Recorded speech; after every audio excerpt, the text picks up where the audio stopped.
yo recuerdo un movimiento pues muy grande, muy destacado para esos tiempos en el país. Yo creo que en este momento, incluso después de 25 años, no hemos visto algo parecido, por lo menos que era espontáneo, no acarreados, la gente que le entraba con sus propios recursos. No había, como ahora ocurre, pues reparto de dinero, despensas y muchos bienes de distinta naturaleza. En aquel momento la gente le entraba como podía, pero le entraba. Y eso pues fue algo inédito en el país, y en Michoacán especialmente. En esa cita histórica de convergencia de distintas fuerzas democráticas, progresistas, de izquierda, partidaria, de distintos sectores de la sociedad, ¿cómo podrías, en ese tramo tan importante de Corriente Democrática, Frente Democrático Nacional y los primeros años del PRD, cuáles eran las principales dificultades y avances?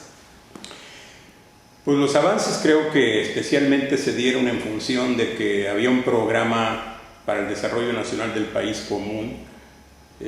Yo recuerdo que se planteaba una propuesta muy específica, muy concreta, que el ingeniero Cárdenas realizaba, por un México para todos, o algo así se denominaba en ese tiempo el proyecto. Y también creo que algo de lo positivo de este asunto, que no eran dificultades, sino era lo más importante, lo más destacado, era que el ingeniero Cárdenas representaba la unidad de todas estas fuerzas, porque en alguna forma participaron todas ellas en la decisión de darse al candidato. El ingeniero no era de ninguna manera, para ninguna de las fuerzas que lo respaldaron, una imposición, o alguna de las fuerzas en particular lo impuso. Todo el mundo definió su posición de respaldar esa candidatura. Entonces, habiendo una propuesta programática por una parte y por la otra un candidato común de todos, pues creo que era de lo más exitoso en esa lucha de carácter político electoral contra el régimen, contra el poder dominante en ese momento, que era el Partido de la Revolución Democrática. Y las dificultades, pues creo que el origen diverso de distintos actores políticos pues hacía que luego no hubiera el embonamiento necesario. Había muchos intereses, legítimos todos ellos desde luego, pero muchos intereses, y a veces estos chocaban, no se conciliaban adecuadamente. Y entonces eso hacía que en algunos momentos y en algunos hechos se dieran divergencias que no contribuían para el mejor camino de esta lucha y de este movimiento. Eso es lo que yo recuerdo, así dicho muy rápidamente. De hecho, se podría entender que en función de estas líneas, estas ideas, hubo una gran convergencia en el Frente Democrático, pero ya no fue así cuando surge el PRD y desaparece el Frente Democrático, ¿verdad? Bueno, no fue exactamente así, efectivamente. Yo creo que, aunque no fue automático, no en el momento del nacimiento del Partido de la Revolución Democrática, cuando desaparece el Frente Democrático Nacional y nace el partido, creo que hubo un buen lapso de tiempo de bastante conciliación, trato, diálogo. En los primeros años del partido, como recordamos, no había ni dirigentes impuestos de ninguna naturaleza, ni candidatos tampoco. Así fueran fuerzas político-ideológicas dominantes en su interior, no imponían a nadie. Había elecciones abiertas, se elegían candidatos, se elegían dirigentes que la misma gente, los militantes y los ciudadanos que querían participar ponían. Eso ayudaba mucho para que se diera una unidad política importante al interior del propio partido. Con el tiempo pues empezó a cambiar todo esto, como ya sabemos, empezó a modificarse, y eso hizo que entonces las facciones, los grupos de poder empezaron a chocar más abiertamente. Entonces yo creo que no fue automático pues, pero sí, después de un tiempo empezó a cambiar totalmente el escenario que se veía en la formación del Partido de la Revolución Democrática, derivado del movimiento del Frente Democrático Nacional. A este arranque de todo un proceso que se recoge como un resultado lógico del 6 de julio, de darle continuidad a este gran movimiento, de darle estructura, de darle líneas programáticas o organizativas, etcétera, siguió en Michoacán una confrontación permanente con el régimen salinista y dos intentos fallidos por alcanzar la gobernatura en el 92 y 95.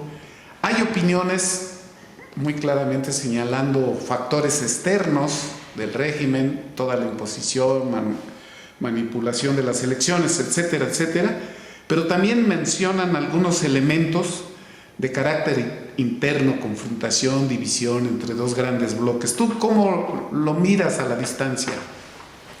Bueno, yo creo que efectivamente esta segunda parte prevaleció. Había dos actores que en ese momento eran fundamentales para el desarrollo del Estado y del Partido de la Revolución Democrática en particular. El partido tenía muy poco tiempo de haberse constituido y los dos actores principales, uno era el doctor Roberto Robles Garnica y el otro Cristóbal Arias Solís, y siempre se veían como enemigos políticos, no como adversarios fraternos, sino como enemigos políticos. En mi opinión personal, tanto el doctor Robles como el propio Cristóbal se descalificaban mutuamente, entonces, y eso lo bajaban a la base militante del partido, lo trasladaban a los militantes. Y entonces había compañeros que sí se iban por la opinión o de Robles o de Cristóbal, según el caso, para enfrentar pues una lucha que no tenía que ver con una lucha verdaderamente democrática. Entonces yo creo que ese elemento fue muy perjudicial realmente para el resultado finalmente que se obtuvo en las elecciones, tanto en el primer momento como en el segundo, pero especialmente en el segundo caso. Especialmente, en mi opinión, en el segundo caso. El primero creo que sí fue la imposición del grupo dominante salinista en el país, que evitó que Cristóbal llegara al gobierno del Estado.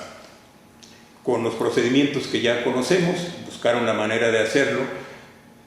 En mi opinión personal también creo que el partido en aquel momento, el propio Cristóbal, pues sin quererlo, por actitudes que asumieron en su momento, pues en vez de, digamos, contrarrestar esa política de imposición en contra de él mismo y en contra de quienes lo acompañaron como candidatos en aquel momento, o de muchos de los casos de los que lo acompañaron como candidato. Yo fui incluso en algún caso candidato allá en el caso de Lázaro Cárdenas, al principio, cuando él era candidato a gobernador, que por cierto en Lázaro Cárdenas ganó, a pesar de que en la interna la mayor parte de los compañeros en Lázaro Cárdenas, por ejemplo, respaldaban a Roberto Robles, pero cuando gana Cristóbal, pues todo el mundo, era la política, era la línea que todo el mundo teníamos en las posiciones democráticas que el partido imponía a todo el mundo, pues respaldamos inmediatamente la postulación del compañero Cristóbal, cosa que después del resultado electoral nunca se reconoció como algo que era muy legítimo y válido por parte de los militantes del partido en aquel momento. Entonces, bueno, así es como yo veo el asunto, de acuerdo con la pregunta que me haces. En relación a toda esa estela de luchas, confrontación con el régimen y resolver asuntos internos, finalmente en el 2001 llega Lázaro Cárdenas Batel al gobierno del Estado. Después de muchas luchas del 6 de julio, se inicia la etapa de 10 años de gobiernos perredistas. ¿Tú cómo los miras en ese razonado pensamiento que dan los años de avances, de deudas que se quedaron en términos políticos, en términos de lo que esperaba la sociedad? ¿Tú cómo lo miras? Yo personalmente creo que tanto el gobierno de Lázaro Cárdenas como el de Leonel fueron gobiernos cercanos a la gente, positivos para la sociedad michoacana en general, no como muchos otros opinadores en ese asunto mencionan, pues, o opinan de que fue muy negativo. En el caso primero de Lázaro Cárdenas fue un candidato que, como recordamos, pues era, digamos, el candidato natural que aglutinaba a todo el mundo, no nada más de adentro del partido, sino hasta de afuera del partido. Mucha gente lo respaldó, en buena medida por su propia posición personal. Lázaro también es portador genuino, legítimo de una posición político-ideológica muy reconocida y muy respetada en el estado de Michoacán. que es el cardenismo. Desde luego que el ingeniero Cárdenas pues, es su padre y todavía tiene mayor mérito en ese sentido. Pero creo que fueron gobiernos positivos con un programa muy definido, marcando pautas que establecían o buscaban mejores condiciones de vida para la gente en muchos de las acciones que realizaron. Para no mencionar ninguna, varias de ellas tenían ese objetivo y tuvieron ese objetivo. Entonces, yo creo que especialmente con Leonel lo que ocurrió fue que el gobierno federal pues, se le fue a la yugular. O sea, buscó ubicarlo en una posición tal que lo descalificó totalmente. Los recursos que incluso le tenía que entregar no se los entregaba en tiempo y forma, le reducía los recursos que por ley tenía que entregarle. Entonces, pues el gobierno de Leonel Godoy se vio en la necesidad de hacer uso de distintas acciones y formas que permitieron enfrentar esa acometida que el gobierno federal, a través de Calderón, presidente en aquel momento, pues tenía en contra del gobierno perredista que él encabezó.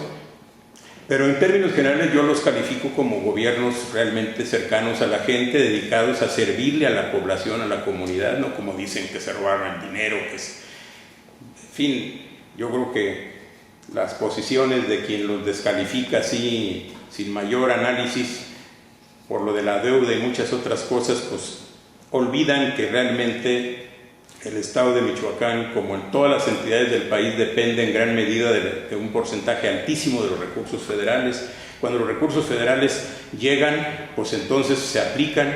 Incluso en muchos casos, cuando quieren favorecer a algún gobernante, pues sabemos que llegan de más de los que legalmente incluso debieran de llegar. No fue el caso ni particularmente con Lázaro, ni menos con Leonel. Con Leonel todavía fue peor, porque Leonel pues enfrentó muy abiertamente la posición del gobierno calderonista y lo cuestionaba y lo enfrentaba. Lázaro era más prudente en esas cuestiones, pero aún así pues también enfrentó serias dificultades para poder salir adelante. En la vida política de todos estos años que has participado como gente destacada, seguramente tienes anécdotas, algunas peligrosas, dolorosas, tristes, otras alegres, satisfactorias.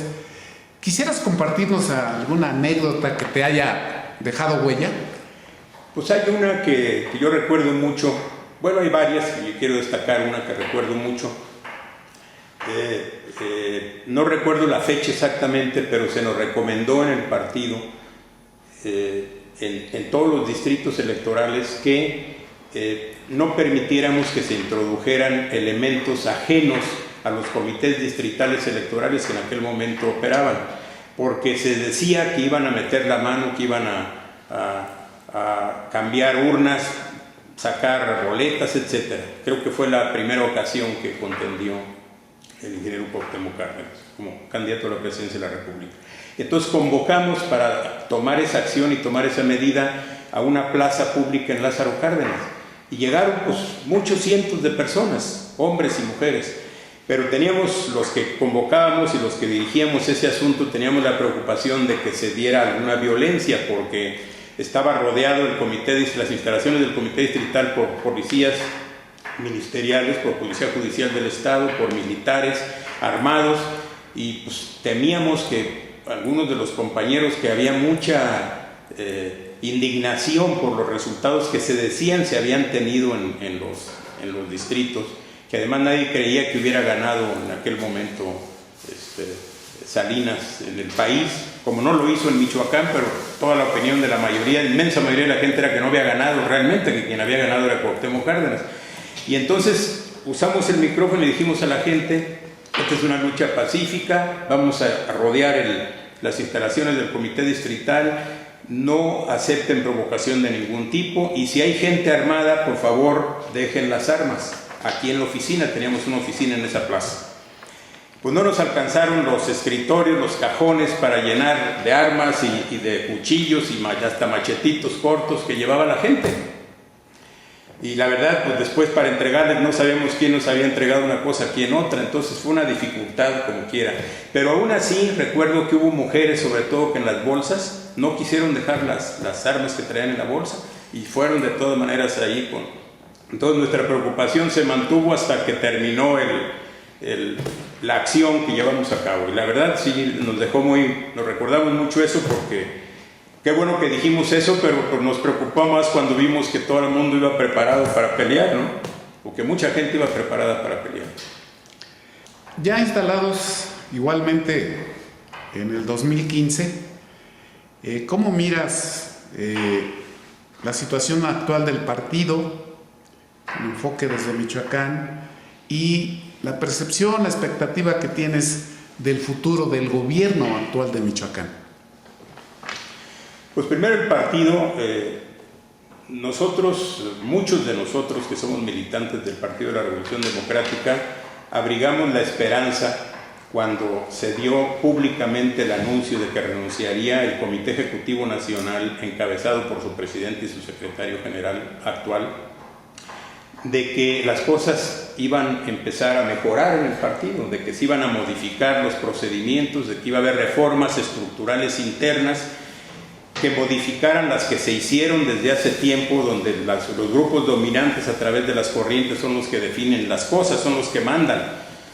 O sea, ya no tenemos dirigentes en el partido a nivel nacional, tenemos capataces, ese es el problema. O sea, hay grupos de poder que son los que acuerdan quién es candidato, quién lo representa en el partido, en una región o en el país o en un municipio. Entonces, cuando eso ocurrió, vimos que a lo mejor las cosas iban a mejorar, que le hacían caso a muchos de los dirigentes, entre ellos Cuauhtémoc Cárdenas, que se retiraba ya del partido ante pues, la imposibilidad de que se lograran los cambios por los que se demandaba. Entonces vimos eso como una esperanza, pero cuando luego ya nos dimos cuenta que llegaban apoyado por las tribus mayoritarias y finalmente por todas las tribus, cierto candidato, ciertas personas, independientemente de las cualidades que podemos considerar puedan tener, el problema es que llegan no con procedimientos democráticos adecuados, sino llegan otra vez acordados por los grupos de poder al interior del partido. Entonces yo no le auguro realmente ningún éxito al futuro del partido. Yo pienso que el partido cada vez más va a irse a la barranca. La gente no desea seguir participando en un partido político que no permite que la gente decida. Los que teníamos la esperanza de que el PRD, con sus propuestas de candidaturas y con su proyecto, con sus propuestas programáticas, empezara a impulsar cambios y transformaciones verdaderas en el país, hemos perdido realmente esa esperanza. No fe, porque no es una cuestión religiosa, pero hemos perdido la esperanza de que se den esos cambios. Más allá de que debemos reconocer que el candidato, quien es ahora el presidente, pues trae una currícula académica, intelectual muy importante, pero nada puede ser tan importante como que quien llegue por el voto mayoritario de los militantes, y más si va a representar. Yo no sé cómo se siente el señor Agustín Basabe de representar a tantos mexicanos y michoacanos, pues cuando nadie votó por él, más que los grupos y las corrientes que lo ponen ahí. Realmente eso es pues aceptar un procedimiento que no es, uno no está acostumbrado a eso. Uno está acostumbrado, viene uno de los sectores obreros o campesinos, populares, está uno acostumbrado a que si tienes un representante tú lo quites y lo pongas, que si tienes un candidato tú lo pongas, tú decidas y desde luego si pierdes estamos acostumbrados a respetar las decisiones mayoritarias de la gente, pero no estamos acostumbrados a que se nos impongan, a que haya capataces, nos ordenen, nos digan a quién debemos apoyar y a quién debemos respaldar para nuestro representante. Entonces yo no creo sinceramente que las cosas cambien, pero bueno, vamos a esperar. El señor Agustín Basabe dice que va a ser un verdadero partido ahora, que va a construir un partido de a de veras. Vamos a ver si es cierto. Como quiera, hay que esperar a ver si los hechos pues, nos llevan a pensar que efectivamente las cosas van a ir cambiando. Y respecto a lo del Estado, yo personalmente creo, yo lamento mucho que las posiciones que se están haciendo más claras del gobernante principal, en este caso del gobernador, sean esas las que enfrentan al movimiento democrático del magisterio, enfrentan a los normalistas, enfrentan a los grupos que se han defendido porque no han tenido otro camino con las armas del crimen organizado en distintas zonas y los llevan a desaparecer, que respalda el mando unificado. ¿Cómo va a respaldarse el mando unificado por una autoridad estatal? No hay mejor policía que la que ponen los ayuntamientos. El presidente municipal es el principal responsable de tener, es una policía preventiva, comunitaria y seguridad pública la que se va a prestar. Está en la Constitución que es facultad del presidente municipal poner a los policías. Claro, el mando unificado pues llevan a que los presidentes firmen, que lo pone el Estado y el Estado firma con la Federación, de que es la Federación la que manda eso. No es posible que esas políticas realmente se respalden nada más para quedar bien con el poder dominante en el país, que en este caso es el presidente de la República y el PRI como partido político. Entonces yo lamento que las cosas se den así. Ojalá que vayan cambiando las cosas, ojalá que vayan mejorando para bien. Si sigue dándose esta posición de confrontación entre el poder público del Estado y los grupos organizados más importantes del Estado, si no hay diálogo y más bien hay represión, yo no auguro tampoco que esto tenga un final feliz en un tiempo relativamente corto. Sí. Regresando un poco a los gobiernos perredistas de Lázaro y de Leonel Godoy, hay alguna situación que a los perredistas nos incomodó muchísimo. Sin embargo, no hubo ninguna protesta abierta, cuando menos. El gobierno de Lázaro Cárdenas se dice que fue un gobierno incluyente, porque llegan a su gabinete gentes un poco ajenas al propio partido. Por ejemplo, Hilda Abascal, de origen panista, Eloy Vargas, que se manifiesta directamente del grupo de los Ramírez, el mismo Humberto Suárez, y algunos otros también de origen priista. Y se decía que era tan plural el gabinete de Lázaro que hasta perredistas había, porque había algunos. Estos hechos que históricamente, bueno, ahí están plasmados, quedan como historia, pero a mucha gente nos da mucha curiosidad de cómo es que llegan, no en particular ellos, sino gente como ellos, es decir, en la mera cúpula, qué imposiciones, qué arreglos, qué sugerencias hay para que lleguen los diferentes personajes a formar parte del gabinete. Nos queda mucha curiosidad. No sé si en términos generales nos pudieras decir cómo se da entre telones todo ese manejo. Pues yo creo que la persona más calificada para opinar es Lázaro mismo en ese asunto, Leonel. Yo personalmente creo que en el caso particular de Lázaro Cárdenas, mucha gente del PRI respaldó la candidatura al gobierno del Estado de Lázaro. Mucha gente del PAN también, a nivel formal y oficial, no a nivel de los partidos, de los dirigentes, o por lo menos no con declaraciones formales de los partidos. En muchos casos sí fueron los dirigentes los que finalmente le allanaron más el camino a Lázaro por conveniencia personal, por conveniencia específica de esos partidos en el Estado también, porque sabían que si se oponían abiertamente de todas maneras iban a perder. En cambio, negociando, conviniendo respaldarlos, aunque fuera no directamente, no formalmente, sino deslizando a algunos militantes destacados de ellos que votaran en este caso por el candidato que fue nuestro, que fue Lázaro, a cambio de que hubiera algún mejoramiento para algunas personalidades del propio partido, tanto del PRI como del PAN, que es donde fue lo más destacado con Lázaro Cárdenas. Yo me acuerdo del PRI, pues fue cuando salió el doctor Genovevo, ¿no? que salió, y otros más, pero por mencionar alguno. Entonces, yo creo que esa es la razón, es parte de lo que ahora ha ocurrido también en el actual gobierno, también de nosotros. El PAN, por ejemplo, no respaldó abiertamente, pero grupos del PAN sí respaldaron a Silvano, a nuestro candidato al gobierno de Michoacán. Y algunos de ellos están en posiciones importantes, destacadas dentro de la administración, que tampoco nos gustan. A nadie nos gusta, si somos del PRD en este caso, pues que haya compañeros, y más si no tenemos ninguna posición nosotros en la administración pública, pues no nos gusta que haya una gente que está más identificada con posiciones sobre todo de derecha. A mí, por ejemplo, no me gusta más que gente de derecha como del PAN, que esté identificada de derecha, tenga posiciones destacadas, importantes en la administración pública estatal, que es perredista. No veo cómo puedan compaginar políticas públicas que se supone tienen una línea específica con políticas públicas que tradicionalmente se le reconoce a la posición de derecha como distintas totalmente y opuestas a las nuestras, ¿no? Todavía puedo aceptar que algunas gentes del PRI, no todos, que algunas gentes del PRI puedan tener posiciones políticas más cercanas a nosotros, donde quizás haya menos disgusto por compañeros nuestros.